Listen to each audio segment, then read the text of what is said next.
falta. Bueno, psiconeuroinmunología. La psiconeuroinmunología es una rama de la medicina que estudia la interacción entre los procesos psíquicos y los sistemas inmune, endocrino y nervioso en el cuerpo humano. Ya vamos a ver más adelante el eje HHA, el eje hipotálamo, hipófisis, glándulas suprarrenales. Cómo funciona, cómo lo podemos manejar y cómo nos puede manejar y dominar ese eje a nosotros, ¿no? Dicho de alguna manera. La psiconeuroinmunología es un campo científico interdisciplinar que se dedica al estudio e investigación de los mecanismos de interacción y comunicación entre el cerebro, mente y conducta y los sistemas responsables del mantenimiento homeostático del organismo. Los sistemas nervioso central y automático, inmunológico, el neuroendocrino y así como sus implicaciones clínicas. George Solomon. ¿Qué quiere decir esto? Los sistemas nervioso central y autónomo. El central es el sistema nervioso que está en la parte cerebral. El periférico es todas las extensiones nerviosas. El sistema nervioso simpático es el sistema que nos mantiene en alerta, en actividad, y el sistema parasimpático es el que se encarga de todas las funciones automáticas, latido del corazón, digestión y demás, y lo que tiene que ver con cuestiones inconscientes.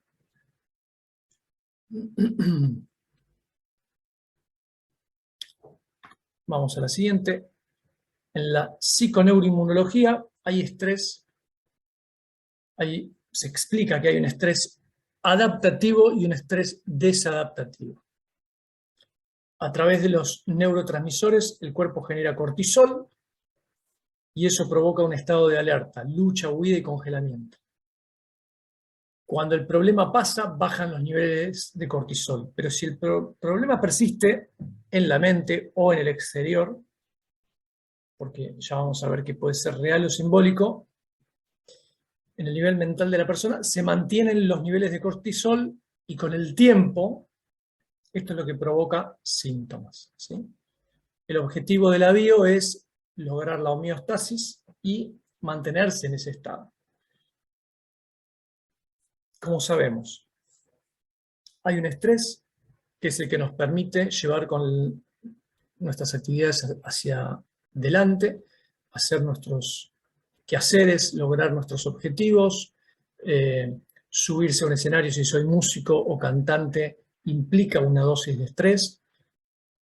Ciertos momentos inesperados en el trabajo o en la vida disparan ciertos niveles de estrés. Pero ¿qué pasa?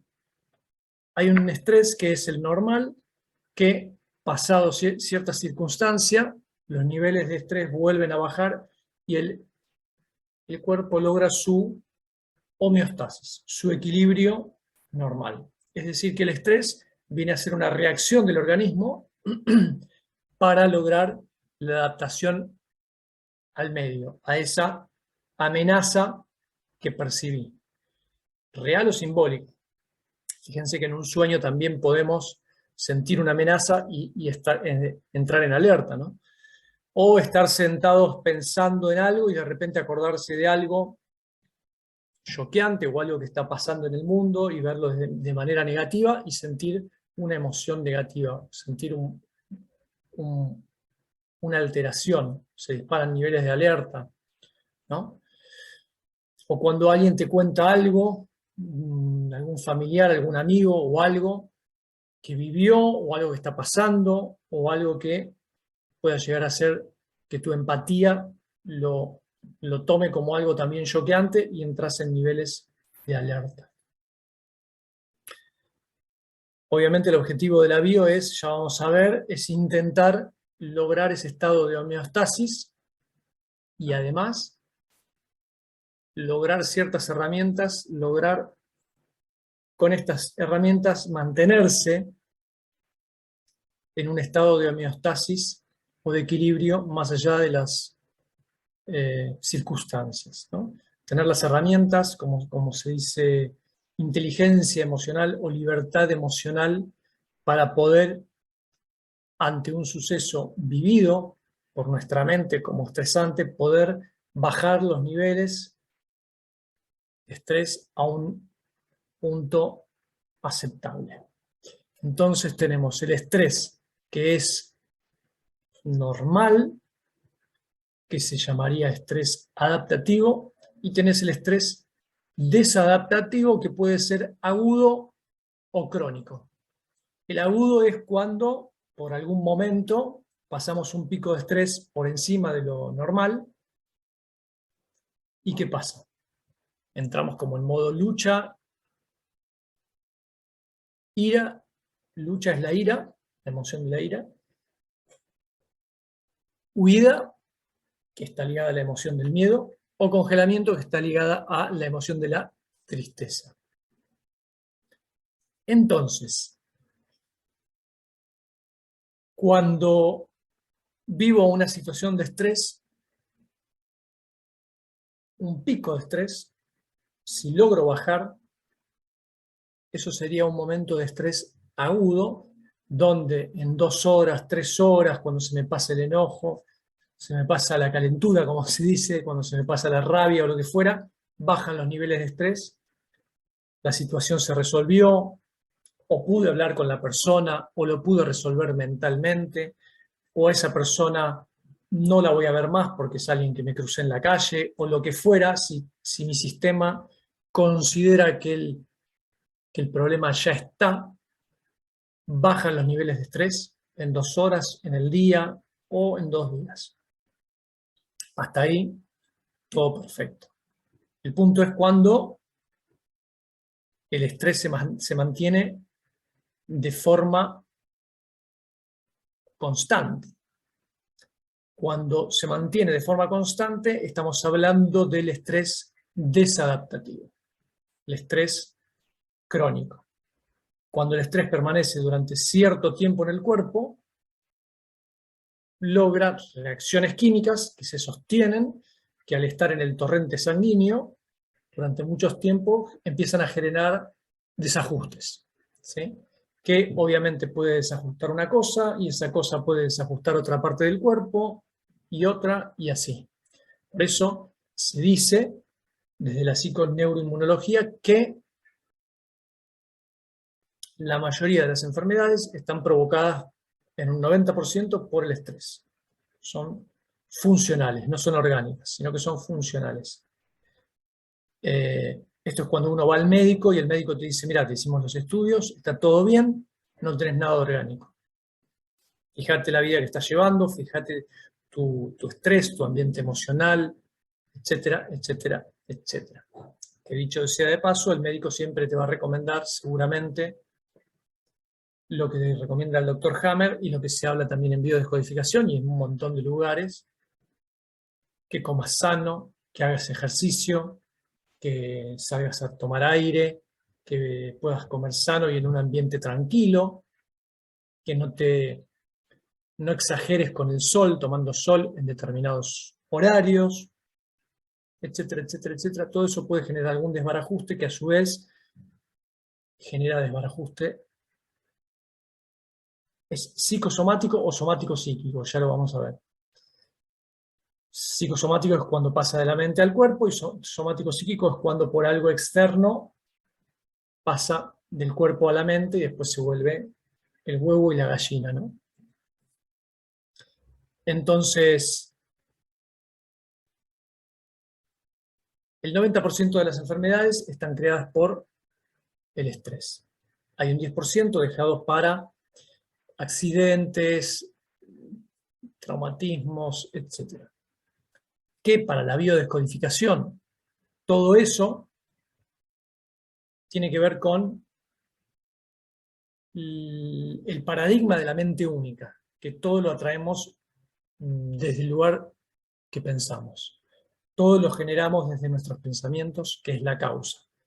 Somos una única mente, y al ser una única mente, todo lo que pensamos lo terminamos manifestando.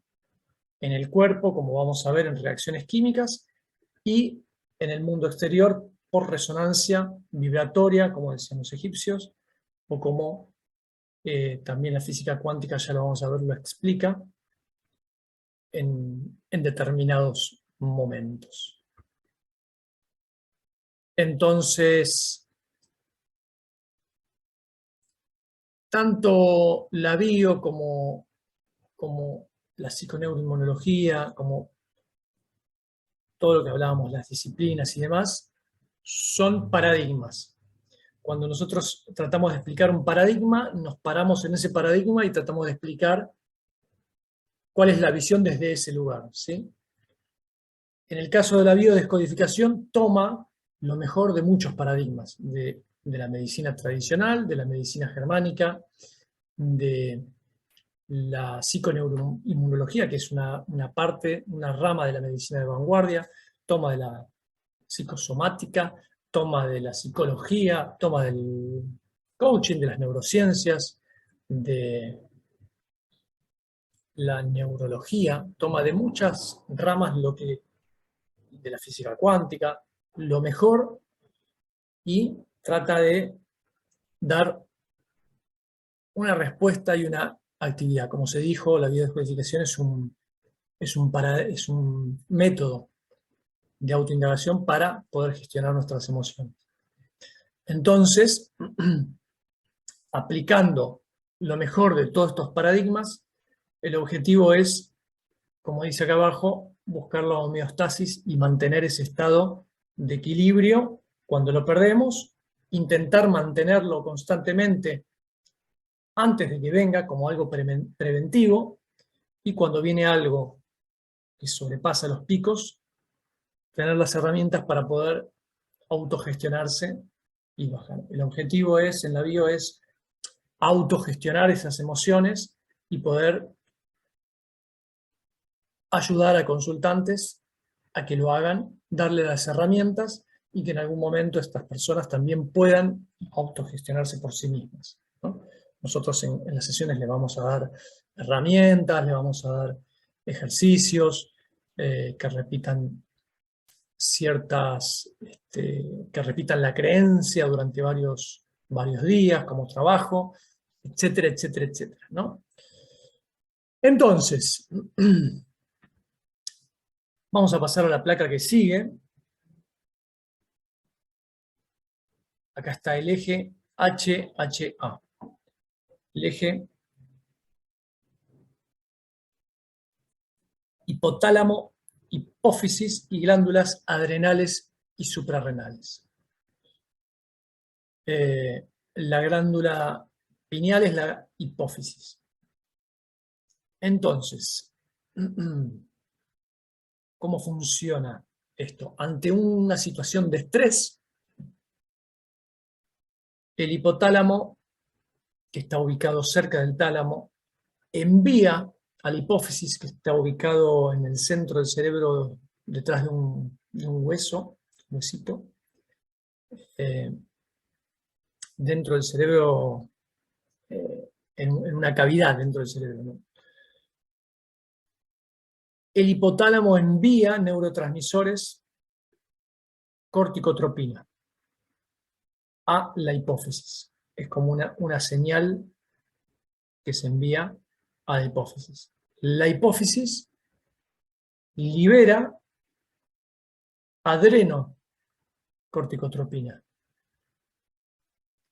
Y a su vez, esa adrenocorticotropina pasa hacia las glándulas adrenales o suprarrenales, que quiere decir arriba de los riñones, y estas glándulas suprarrenales liberan cortisol, adrenalina y noradrenalina. Hasta ahí es una respuesta del organismo ante un suceso real o simbólico que nuestra mente lo vive como estrés. Según nuestro mapa mental, hay cosas que nos generan estrés y cosas que no. Bien. Cuando la situación se sostiene mentalmente porque considero que hay que sostenerla, porque el conflicto es muy grave, o porque sueño todas las noches pesadillas, o lo que fuera, mi mente por algún motivo sostiene ese nivel de alerta, se genera un círculo vicioso en donde la adrenalina que va hacia el torrente sanguíneo, como dice acá, vuelve y vuelve a disparar niveles de alerta. La adrenalina, el cortisol te mantiene en un estado de constante alerta. Eso genera que el hipotálamo vuelva a enviar a la hipófisis corticotropina y demás.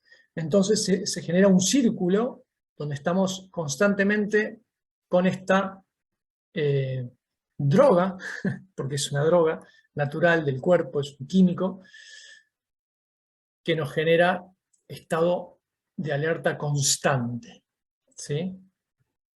Bien, hasta ahí la explicación bárbara. ¿Qué pasa? Como dice acá, la mente se retroalimenta negativamente. Si nosotros lo cortamos de alguna manera,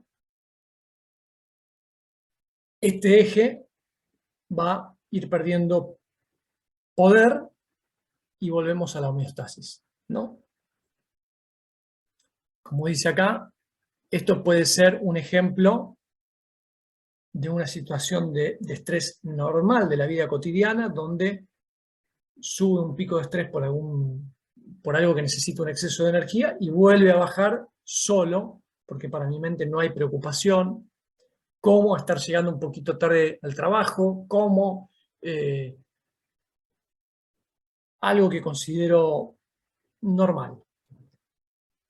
También está, como dijimos, el estrés agudo, es un suceso por encima de cierto estrés habitual que nos mantiene en un estado 1 o 2 horas y que a veces se va también de manera natural porque consideramos que el peligro se va. Si somos personas que nos quedamos enroscadas en los problemas y demás, aunque el problema ya se haya ido y aunque en algún punto mi mente crea que ya el problema ya se fue, si no lo logro soltar, puedo quedar enganchado en ese círculo vicioso donde nos hacemos adictos a la adrenalina y ahí es donde el estrés agudo pasa a ser crónico, constante, hasta que lo soltemos. Y después viene el estrés directamente crónico, que es cuando un suceso eleva los niveles de estrés por sobre lo normal y consideramos en lo externo y también en lo interno que no se puede resolver y entonces vivimos en constante alerta. Eso genera que se retroalimente y que sea más difícil volver al estado de homeostasis, y si no tenemos las herramientas quedamos en modo alerta. Ya vamos a ver en medicina germánica que tenemos explicado por el doctor Hammer un ciclo natural que es simpaticotonía y vagotonía. Podemos decir que esta es una línea y pasamos de simpaticotonía a vagotonía, simpaticotonía, vagotonía. Esto es lo que el cuerpo realiza de manera natural durante el día, según los ciclos de la naturaleza. Cuando es de día, cuando hay sol, estamos naturalmente, biológicamente, entramos en simpaticotonía para realizar las actividades diarias. En la noche, cuando empieza a bajar el sol y demás, a medida que se va haciendo de noche, vamos bajando en ese pico y vamos entrando en vagotonía. ¿Sí? Cuando sale el sol a la mañana, simpaticotonía, vagotonía y demás. Este ciclo natural y no alterado se llama normotonía. Ya lo vamos a ver en medicina germánica. Cuando nosotros estamos en un momento donde el estrés agudo se mantiene 2 o 3 días, estamos alterando ese ciclo normal y durante la noche tenemos dosis de alerta, de adrenalina en sangre y nos cuesta dormir y demás. Es decir que no entramos directamente en vagotonía, sino que estamos más tiempo en simpaticotonía, entra la noche y seguimos estando en simpaticotonía, pasa la noche, nos despertamos y entramos en vagotonía, porque entramos en vagotonía en algún momento, porque si no, no podríamos dormir. Estaríamos 10 días sin dormir y ahí obviamente es el fin del sistema, porque el sistema se agota la energía del cuerpo, ¿no? Que eso es lo que después se explica en medicina germánica, que es lo que termina enfermando, el agotamiento celular, cuando nos mantenemos demasiado tiempo, por mucho tiempo en estrés. Entonces, mientras tengamos los ciclos normales, está todo perfecto. Si se altera un día, 2, 3 días ese ciclo, y hay 2 o 3 noches que dormimos poco por la causa que sea, real o simbólica, de nuestro país, de cosas que pasan en el mundo, etcétera, etcétera, etcétera, alteramos ese ciclo, bueno, son 3 o 4 días que vivimos en un estado donde se alteró esa normotonía y se alteró ese ciclo normal de simpaticotonía y vagotonía. Simpaticotonía y vagotonía. Entonces estamos más tiempo en estado de simpaticotonía con adrenalina en sangre. Cuando el estrés agudo pasa a ser crónico, ya es más desadaptativo, esos niveles de adrenalina y de cortisol se mantienen durante varios días, semanas, meses, etcétera, etcétera, etcétera, ¿no? Y lo que produce son desajustes en el organismo, porque es un químico que está en el cuerpo simplemente para avisarme que hay que estar en alerta por un peligro. Es una respuesta del cuerpo de adaptación al medio, de adaptación a un supuesto peligro, real o simbólico, entonces me mantengo en ese estado de peligro. Pero no es un estado normal y natural, ¿sí? Es como si el ratón estuviera 24 horas del día, todos los días, en alerta porque un gato lo va a comer, porque lo tiene cerca ahí y siempre está corriendo. Va a llegar un momento que se va a agotar físicamente. El estrés quiere decir fatiga. Entonces, es una fatiga.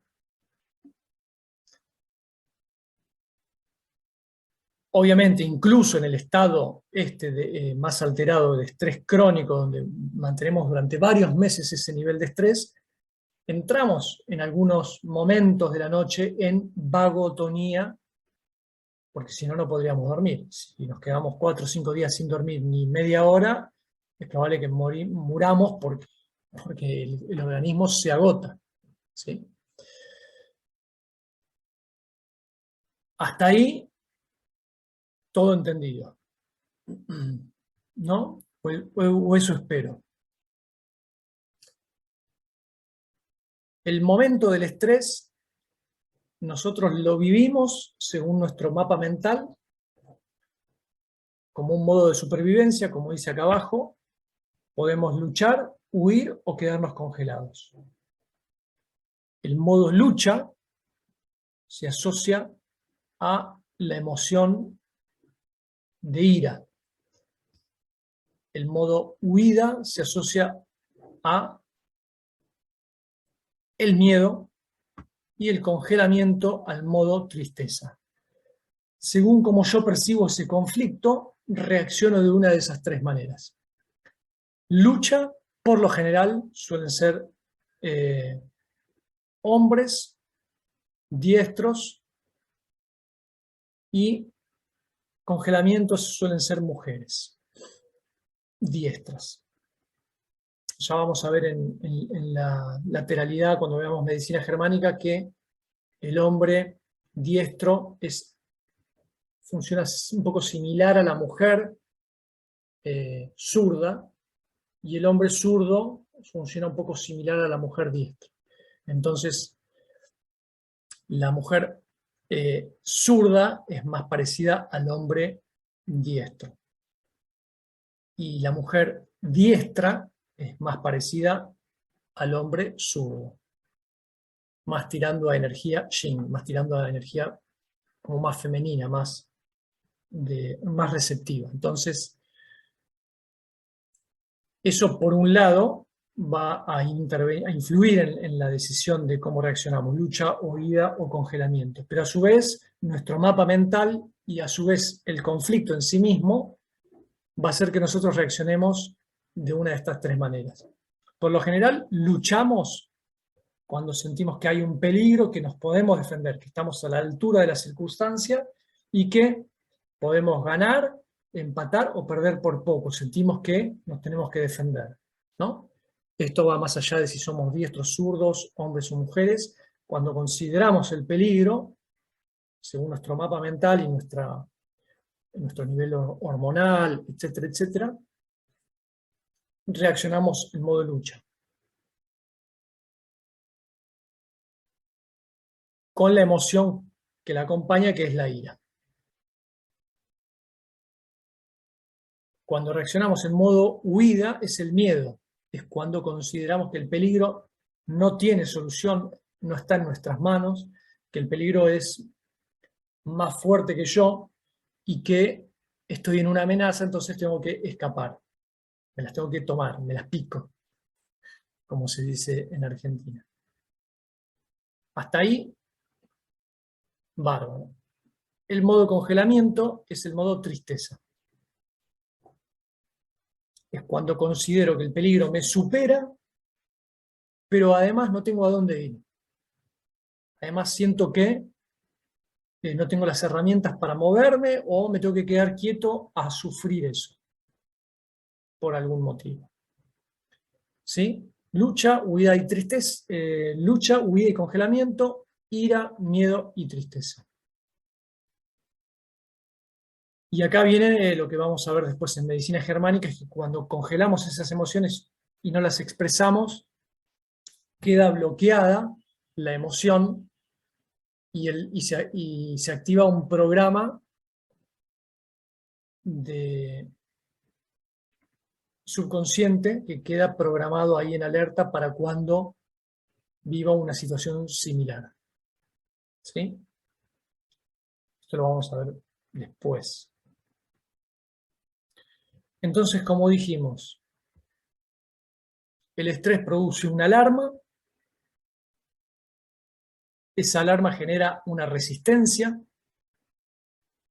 lucha, huida o congelamiento, y si persiste en el tiempo, empieza a agotarse el organismo, empieza a agotar el cuerpo. 4, si me adapto y consigo la resiliencia con las herramientas que puedo obtener, el equilibrio o la homeostasis, está todo perfecto. Si no me adapto, sigo en agotamiento y eso con el tiempo produce varios desbarajustes que después vamos a ver, ¿no? En una sesión de bio, por ahí una persona viene con un tema de salud y quizás que es el resultado de otro desbarajuste anterior. Eso lo vamos a tener que ver o investigar, ¿no? A mí me pasó en una sesión con una persona que tenía un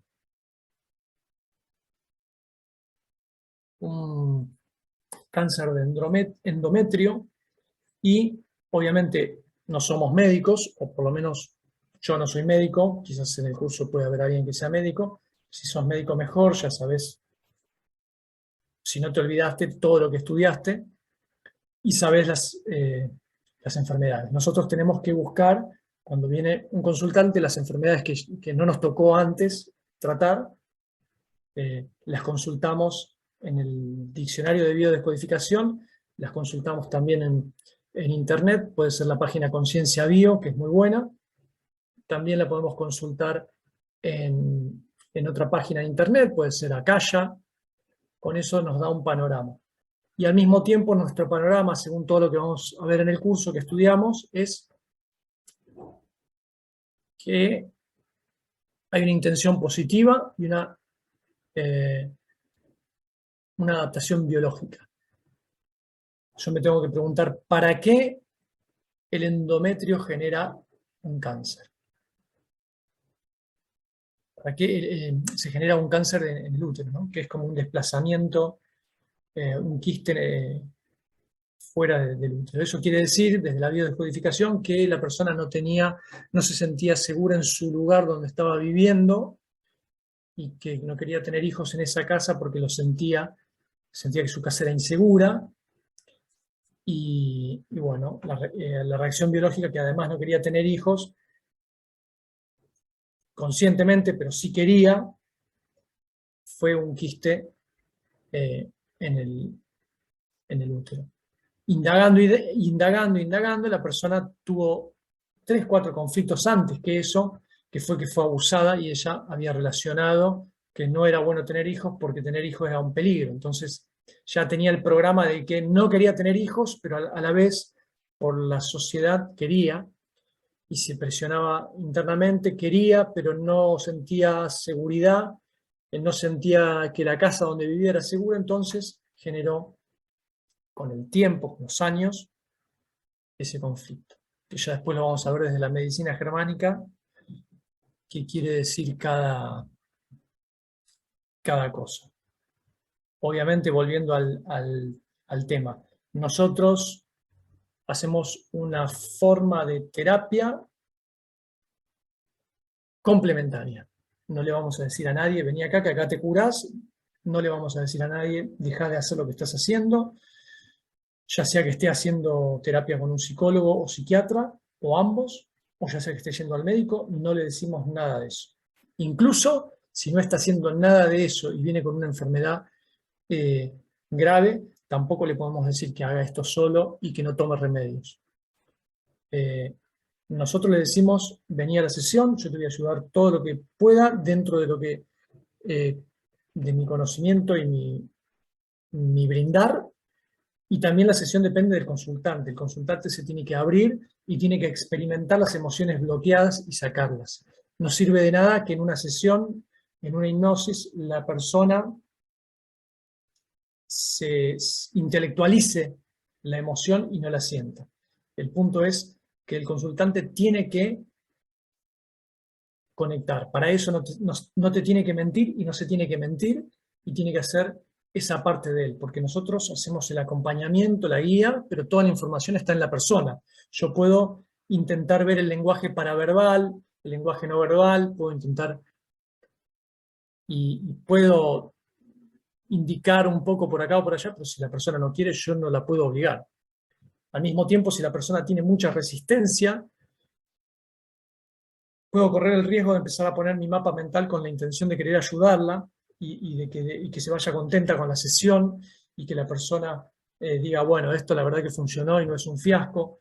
En realidad yo tengo que tratar de, una vez que ya arreglamos la sesión, intentar hacer lo mejor posible, pero tratar de desapegarse del resultado, ¿sí? Por eso no le prometemos nada. La persona conviene siempre que te pague antes. ¿Por qué? Porque si no se queda conforme puede no pagarte. Esto lo haces a conciencia, dando lo mejor de vos y explicándole. Y obviamente sabemos que la medicina para muchas cosas es mucho más rápida en cuanto a ciertas cosas, ¿no? Por ejemplo, una operación, si te quebraste, una intervención, un estudio, que es lo que necesitamos nosotros para, con el diagnóstico, ver cuál es el conflicto que tiene, ¿no? Entonces, habiendo dicho esto, que me fui un poco por las ramas, pero volviendo, cuando la persona viene con un conflicto, con un síntoma físico, es bueno indagar el ambiente emocional 3 meses antes que estuvo viviendo, pero a veces si no vivió nada y lo buscamos, no encontramos nada, pueden ser muchas cosas. Lo importante es que nosotros seamos como detectives de eso, ya vamos a ver cómo, pero a veces puede ser que lo que tiene es el resultado de otro desbarajuste y que la persona ni te lo cuenta porque por ahí no le da importancia. Por ahí, si vos indagás en la enfermedad y resulta ser que dentro de la explicación médica tal enfermedad viene como resultado de un desbarajuste de otra cosa, podés preguntarle. Igualmente, no te hagas lío, porque ¿qué pasa? Cuando vos tratás el problema en sí mismo, ¿sí? la persona en algún punto va a conectar con la emoción y va a liberar, y eso va a liberar con otras emociones y va a hacer que tome conciencia sobre muchos aspectos y por ahí se acuerda de lo demás. Y al mismo tiempo, si tiene un tema en el riñón, seguramente es un tema de territorio, por más que sea como algo que viene de otra sintomatología, ¿no? Después es bueno diferenciar qué es un síntoma y qué es un signo. Un síntoma es lo que yo siento y que por eso voy al médico. Tengo mareo, tengo náuseas, tengo dolor de cabeza. Eso es un síntoma que yo siento y por eso voy al médico. El signo es lo que el médico, haciéndote los estudios o su diagnóstico por los síntomas que tenés, te da un signo, un resultado que es edema, cáncer, el nombre, la etiqueta de la enfermedad, que ya sabemos que para la medicina germánica no son enfermedades, sino que son programas especiales de supervivencia, ¿sí? Pero bueno, nosotros utilizamos el diagnóstico médico, con lo que viene la persona, lo utilizamos para saber y buscar cuál es el conflicto que está detrás. Usamos el efecto para encontrar la causa, ¿sí?